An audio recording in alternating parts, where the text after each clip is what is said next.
She stood in a room full of men, and not one of them thought she could hear a single word they said. That was her greatest weapon and her deepest secret. She had kept it for years, surviving on silence the way other people survive on bread and water, because the moment she broke it, everything she had built to protect herself would fall away.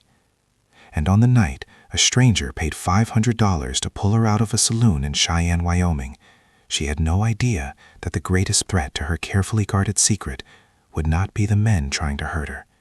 It would be the one man trying to save her.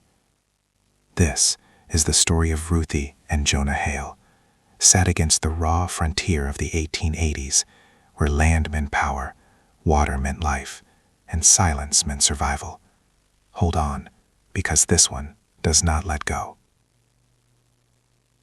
The Gilded Spur Saloon smelled like smoke and bad decisions. Lamps hung low over the tables, casting everything in a sour yellow light that made every man look guilty of something. A clock on the wall struck 10, and the rain outside was already turning the road into dark, churning mud. At the far table, a drunk named Calvin Mercer was losing badly at cards, and he was getting loud the way frightened men always do, loud and stupid. Across from him sat Silas Orr, a debt collector who smiled the way a snake looks calm in tall grass. He was owed $400, and he was done waiting. Calvin grabbed the arm of the young woman standing beside him and shoved her forward like she was a piece of furniture he had finally decided to sell. Her name was Ruthie. She stood with her eyes lowered and her hands folded, a picture of quiet helplessness. "She's dead," Calvin slurred. "Always has been." The room shifted. Nobody stepped in. This was Wyoming, and mercy was expensive. Silas reached out and lifted her chin with 2 fingers, forcing her face up. Her eyes were pale blue and perfectly still, looking through him at something only she could see. He laughed, satisfied. But then a chair scraped back across the floorboards, and a man stood up from the shadows. His name was Jonah Hale. He was not the biggest man in the room, but he moved like someone who had calculated exactly what he was capable of and had made peace with all of it. At 34, he owned Coldwater Midge, a spread of land that people talked about in lowered voices.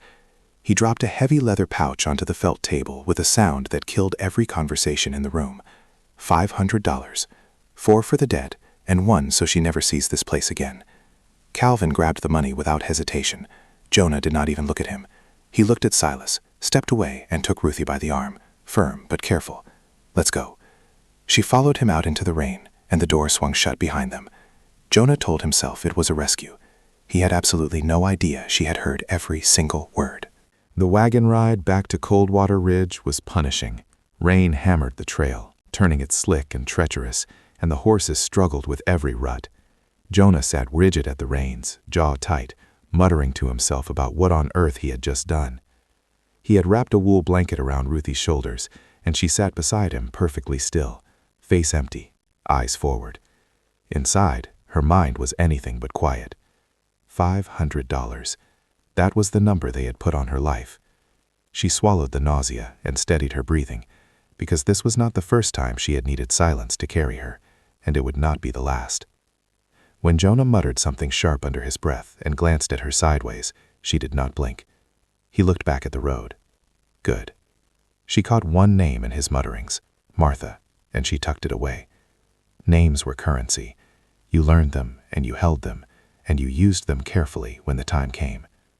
The ridge appeared out of the darkness ahead, lantern light burning in the windows of the main house, and Ruthie began preparing herself for whatever came next. Martha was an older woman with sharp posture and gray hair who came to the door holding a lantern and looking like someone who had opinions about everything. She took one look at the soaking wet girl standing on her porch, and her face went soft in an instant. Poor thing. Get inside. The house was warm and clean and smelled of pine and something slow-cooked on the stove, finer than anything Ruthie had been inside in years. Jonah gave simple instructions. Dry clothes, guest room upstairs, the one with the lock. Those last words landed hard in Ruthie's chest. A lock.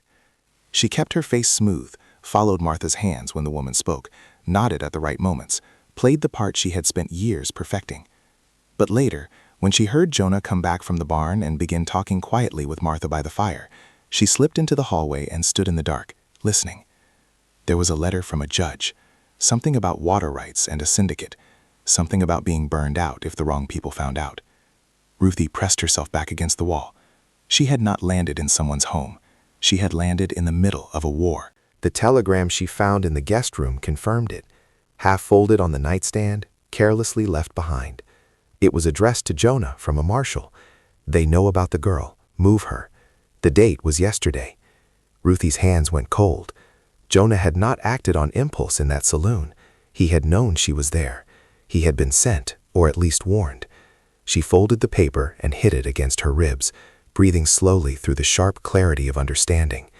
Everything she thought she knew about tonight had just rearranged itself. Through the rain-streaked window, she could see Jonah below, lighting a cigarette in the glow of a struck match. Just for a moment, he looked up at her window. She stepped back into darkness before he could see her. This man was not what he appeared to be. Then again, neither was she. Morning brought sunlight and the smell of coffee, and the quiet normalcy of a working ranch. Ruthie came downstairs in the clean blue dress Martha had left for her, hair braided, eyes soft and unfocused, the practiced look she had spent years learning to wear. Jonah was at the table with a ledger and his coffee. He looked up when she came in, and for just a moment something crossed his face before he caught it and put it away. He motioned for her to sit and eat. She listened while they talked. The north fence had been cut 3 times that week. Someone was testing Jonah's limits. And then Jonah stopped behind her chair and said quietly, almost to himself, that if a man named Callahan found out who she really was, who her mother had been, the whole game would change. Her fort paused for the smallest fraction of a second. His hand came down gently on her shoulder. "I'm sorry, Ruthie. You deserve better than this." He left before she could react.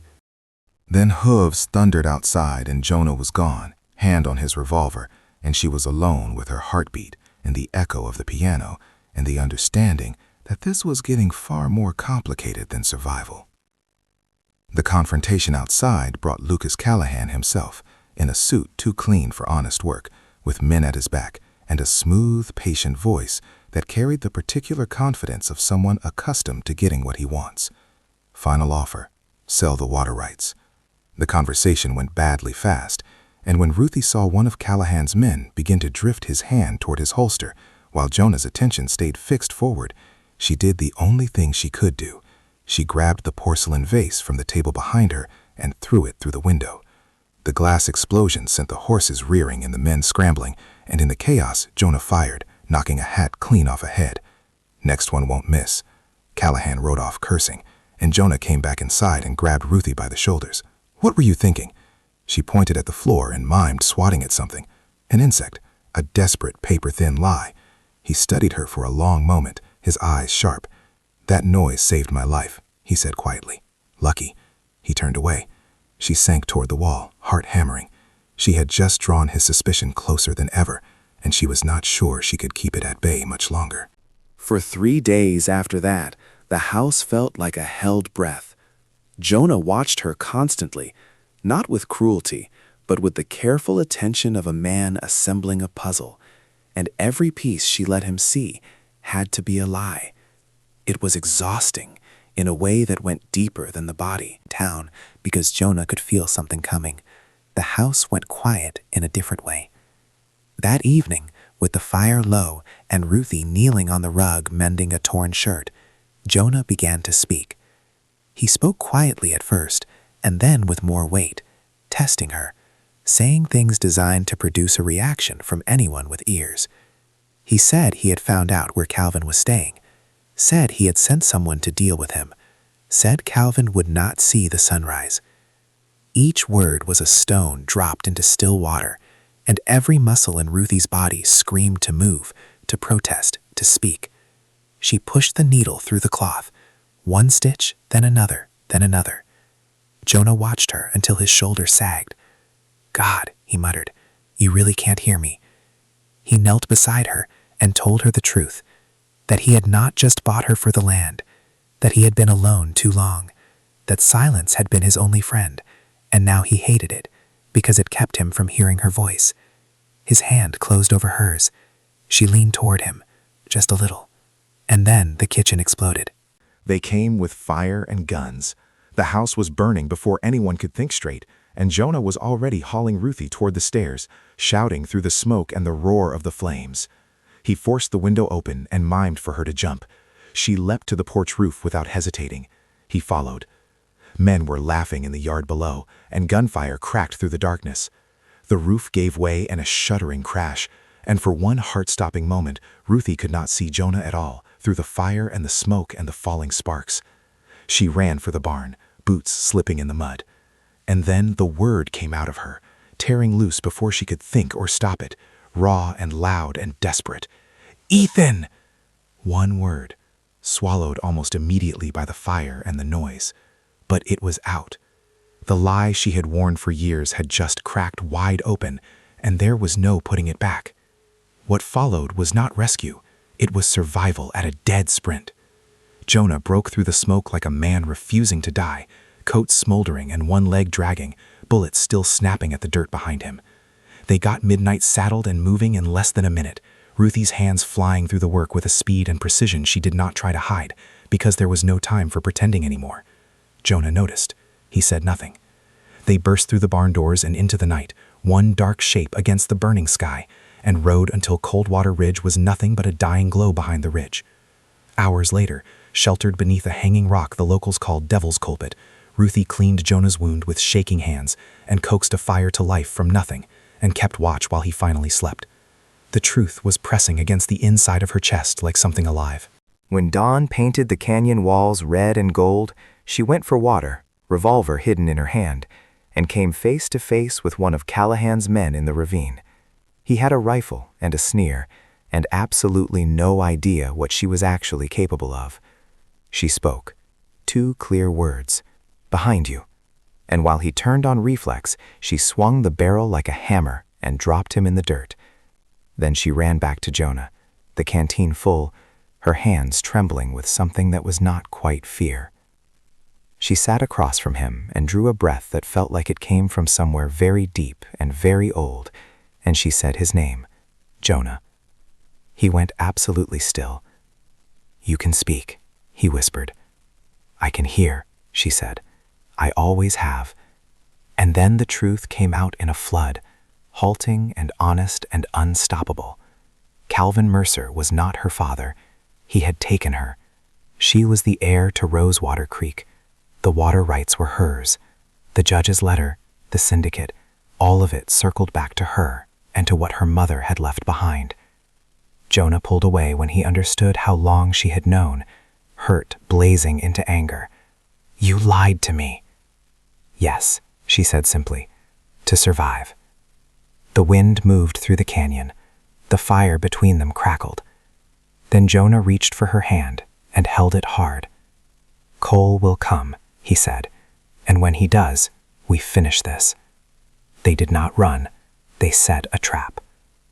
Ruthie used the canyon's echo to scatter Callahan's men, her voice bouncing and breaking off the rock walls in every direction until no one knew where she was. Jonah moved through the shadows like a man who had been waiting his whole life for exactly this fight. When only Callahan remained, cornered at the creek with nowhere left to go, Ruthie stepped forward and looked him in the eye. "I'm not mute," she said, "and I'm not selling." He dropped his gun. 6 months later, snow fell soft and steady on Coldwater Ridge. The new house stood strong on ground that still held the scorch marks of what had come before, and inside it there was a warmth of a kind that had nothing to do with the fire in the hearth. Jonah and Ruthie sat on the porch, watching the valley go white and quiet, shoulders nearly touching, their breath rising in small clouds in the cold air. They had built something between them the same way you build anything worth having, slowly, with intention, making space for the hard truths and the quiet moments both. Ruthie's voice filled the house now, reading aloud by firelight in the evenings, answering questions without fear of being heard, laughing sometimes at the sheer surprise of it. Jonah had learned to wait through her silences without rushing them, to understand that quiet chosen was something completely different from quiet forced. The legal battle had been won. The water rights were hers. The syndicate had no more ground to stand on. But more than any of that, for the first time in both their lives, the silence between two people held something warm instead of something threatening. On a clear winter evening, Jonah laid a folded document on the table between them. He had transferred the deed, the creek, the ridge, every acre of it, in her name. She looked at the paper and then at him. "You don't have to keep proving anything," she said. "I'm not proving," he replied. "I'm choosing." She reached for his hands. "Then choose this." The wind pressed against the windows and found no way in. The fire burned clean. And on Coldwater Ridge, silence settled over two people who had earned it, not as armor, not as a hiding place, but as the sound of a life that finally, at long last, belonged to them both.